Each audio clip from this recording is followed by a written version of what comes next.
Vanity is one of the things that are perhaps most difficult for a noble man to understand. He will be tempted to deny it where another kind of man thinks he sees it self-evidently. The problem for him is to represent to his mind beings who seek to arouse a good opinion of themselves that they themselves do not possess, and consequently also do not deserve, and who yet believe in this good opinion afterwards. This seems to him on the one hand such bad taste and so self-disrespectful, and on the other hand so grotesquely unreasonable, that he would like to consider vanity an exception, and is doubtful about it in most cases when it is spoken of. He will say, for instance, I may be mistaken about my value, and on the other hand may nevertheless demand that my value should be acknowledged by others precisely as I rate it. That, however, is not vanity, but self-conceit, or in most cases that which is called humility, and also modesty.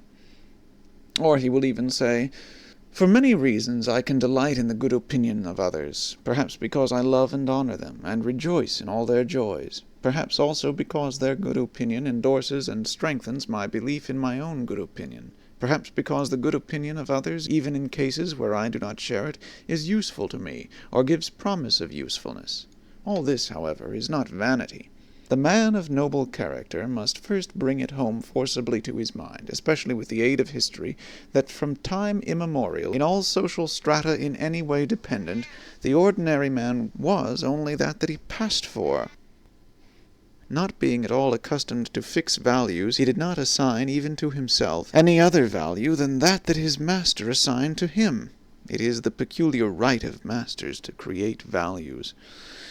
It may be looked upon as an extraordinary atavism that the ordinary man, even at present, is still always waiting for an opinion about himself, and then instinctively submitting himself to it, yet by no means only to a good opinion, but also to a bad and unjust one.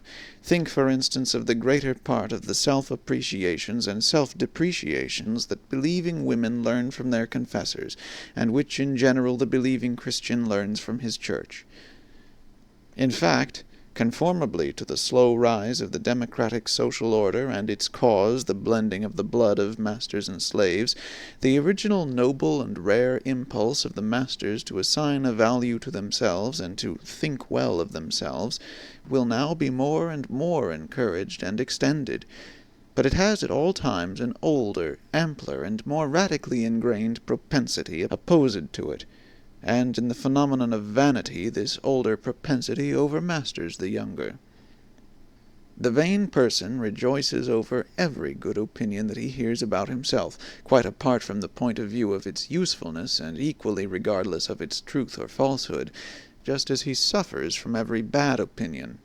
For he subjects himself to both, he feels himself subjected to both, by the oldest instinct of subjection that breaks forth in him. It is the slave in the vain man's blood, the remains of the slave's craftiness, and how much of the slave is still left in woman, for instance, which seeks to seduce the good opinions of itself. It is the slave, too, who immediately afterwards falls prostrate himself before these opinions, as though he had not called them forth. And, to repeat it again, vanity is an atavism.